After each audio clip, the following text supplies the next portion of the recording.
আসসালামু আলাইকুম, সবার কি অবস্থা? তো এইখানে আমি ২ ধরনের মাছ নিয়েছি, ছোট এবং বড় মিলিয়ে। তো মাছগুলাকে ভুনা করব, তাই আমি এখানে পেঁয়াজ কুচি আর মরিচ কেটে নিয়েছি।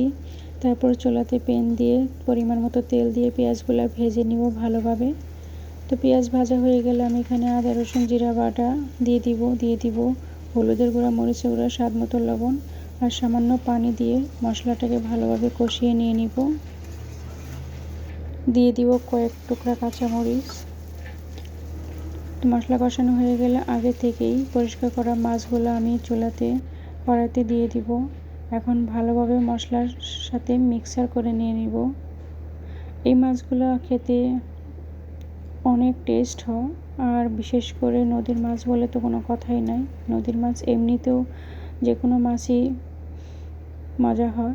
তো এই তো ফাইনাল লুক, দেখতে খুবই সুন্দর, মাশাআল্লাহ, খেতেও অসাধারণ ছিল। ভিডিওটি আপনাদের কাছে ভালো লাগলে লাইক, শেয়ার, কমেন্ট করতে ভুলবেন না।